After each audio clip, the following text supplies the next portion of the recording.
I usually tell you all not to reach out to the DM. Well, today we are going to discuss the one time, one exception to this rule.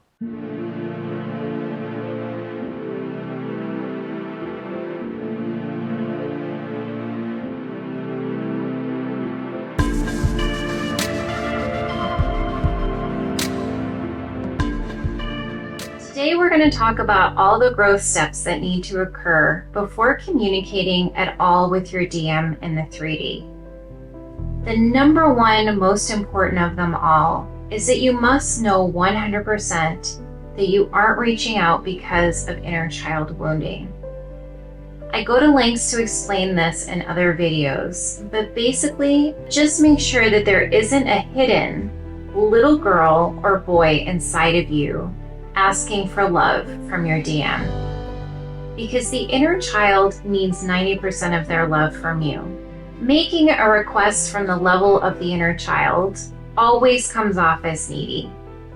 Also, it turns into a never-ending cycle because your inner child will always need to know that they are loved.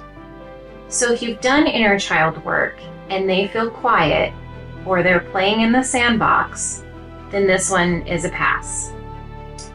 Number 2 is your ego. Have you gone through your ego deaths yet? Meaning, have you made changes in your life? Have you gone through the parallel dark night of the soul that comes with those changes? And have you learned how to make the ego work for you instead of you working for your ego? If yes, then pass to the next level. Number 3 involves taking time. Think about how long it's been since you've spoken to your DM. If it hasn't been at least 1 year, then there definitely hasn't been enough time for both of you to change, to process the things that you need to, or to receive downloads from the universe. This needs at least a year, if not more. Number 4 is very similar to number 3, but involves time alone. Have you successfully been able to sit in a space of time alone? Have you been able to go a whole weekend without talking or texting anyone at all? And not just that, but have you been able to go multiple weekends that way and feel really good about it? If not, then the void inside is still being filled by others, and reaching out to your divine masculine while you still feel this way means you are using them to fill that inner void. Again, this will come off as needy and you will actually repel them again. Number 5, have you done shadow work during your time apart? Meaning, have you looked at all the things that you did wrong when you were with your counterpart? Have you forgiven yourself for these things? Have you taken time to reflect on where those actions come from? And have you taken the time to reset with yourself how you would do it differently in the future? Number 6. So speaking of forgiveness, have you forgiven your twin flame for everything that they did wrong? When you talk about your counterpart, is it in a positive manner? Or are you saying mean things about them? Are you wishing a dark night of the soul upon them, or wishing a karmic would hurt them? Even though they do need to potentially go through these events, you have to ask yourself why your ego is wrapped up in that. If you guys don't know, the ego is the number one killer of you guys ever being in union. And that actually leads us to number 7. Are you coming from a place of love? Because if you haven't forgiven them, then you haven't stepped into love yet. A divine feminine who still wants bad things to happen to their divine masculine just so that they can get what they want, then the ego definitely has them controlled. So here you have to pull back any shame, step into your divine feminine power, and overrule that ego. Tell it what you want and make it work for you. Number 8, let's talk about coming from a place of love a little bit more. What do you actually love about this person? Even if you can't make a list, are you able to easily step into that place? Can you do it without the things above interfering? Because listen, this journey that we signed up for was made to be challenging. You are going to need that reinforced love inside of you to be stronger than anything else, especially when one of those other things tries to surface inside of you. You need to be able to take space and bring yourself back. I love how Brené Brown has her relationship rules set up. She and her husband check in daily with a score. If one is at 80%, meaning feeling very good that day, like most things are going their way and they're in a higher vibration, and the other partner is only at 30%, then the one who is doing better steps in to be kinder and maybe more supportive and maybe take some of the load off of the other while the other one recovers from whatever they are going through. If both are below 20%, then they automatically take space to shift back into that love as soon as possible. They take extra energy from their conscious to ensure the low vibration does not take over and ruin their relationship. Now, you reaching out to your counterpart, you won't have this soulmate luxury. So are you ready to do what I was just talking about on your own? Meaning, when you are at 20% or lower, are you willing to support yourself, at least in the beginning of this relationship, until you guys have worked on union a little bit more? Are you ready to support yourself in that way for whatever comes up in your life? In other words, when you have a bad day or your counterpart makes a mistake, because they will, they are human, have you built up enough love within yourself to carry yourself back to a higher vibration and not ruin the connection? Have you also learned how to see or tell that if you are having a bad day, sometimes that has probably nothing to do with your twin flame? Because a big thing that happens between people in relationship is one partner will have one thing going wrong, yet allow their subconscious to find a reason why their counterpart is to blame, even though the counterpart had nothing to do with whatever is going wrong. So ask yourself if you've done that work yet and can separate the two. Number 9, do you enjoy life by yourself? Are you fulfilled by life by yourself?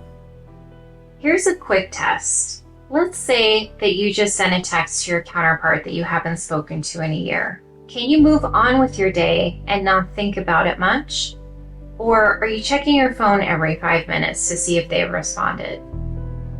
You need to have things going on in your life that make you happier. Yes, I said happier and more fulfilled than the response that you would normally feel about that text. You should be, your inner feeling about them responding to the text should be more like, oh cool, they replied. And then if they didn't reply or something negative, then wow, look at the time. I gotta get to that yoga class today and chat with my new yoga buddy. I have no time for that drama. And we're not done with this list yet. Are you guys beginning to see why you are in separation? All the things that you need to look at with a magnifying glass. Don't come at me in the comments if you aren't ready for all of this. The best coaches to have are the coaches that are compassionate, yet also give you tough love to get you to that next level. I came from those kind of coaches, and I can speak from experience. They pushed me to my own place of happiness, to my own place of resilience, and you absolutely can do that too. Plus, there are so many of you who are ready to do this work, and it is so courageous. You really need to reward yourself and let your spirit team shower you with some love every time you pass one of these things. Okay, so here's the last thing that I want to talk about. Can you reach out to your DM without expectations? I understand we all hate that word for so many reasons. Remember when I asked you if you were reaching out based on love? Love never asks for anything in return. When you reach out, what does your communication to them look like? Is it demanding something? If yes, stop and go back to step 1 in this video. If you are reaching out with a gift or an expression of kindness, then go ahead and proceed. Especially don't step into overly loving messages. That's just too much.